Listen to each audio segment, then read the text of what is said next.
গতকাল sub zonal development officer এবং deputy principal officer পদে নিয়োগের যে বোর্ড মেম্বার প্রদীপ দেববর্মা আমাদের কাছে একটা কমপ্লেন করেছে যে 9 তারিখ তাদের একটা এক্সামিনেশন ছিল, কিন্তু 8 তারিখে তাদের যে আনসার কিটা যেটা আছে এটা আউট হয়ে গেছে সোশ্যাল মিডিয়াতে।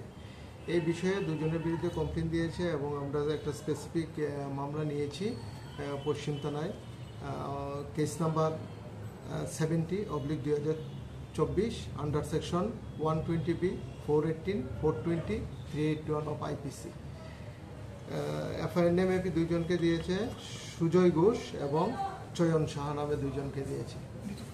কেসের তদন্তে নেমে কেসের আয়ু চয়ন সাহাকে আমরা ডিটেন করেছি এবং তার জিজ্ঞাসাবাদ চলছে।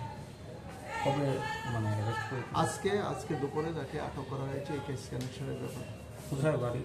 তার বাড়ি অ্যাডভাইজার সমনিতে। কি করেছে সে জেরক্স দোকান আছে। उसके पास कैसा आया जेरॉक्स बनाने करता है, उसके पास पेपर कहाँ से है? जो পেপার অ্যাকচুয়ালি কুয়েশন পেপার বানানোর জন্য মেম্বার যে চেয়ারম্যান ছিল, চেয়ারম্যান দাদা মোহন জমাতিয়া স্যারের কাছে ছিল, তাকে জেরক্স করার জন্য দেওয়া হয়েছিল। চয়ন সাহাকে জেরক্স করার জন্য দিয়েছিল বোর্ড চেয়ারম্যান দাদা মোহন জমাতিয়া।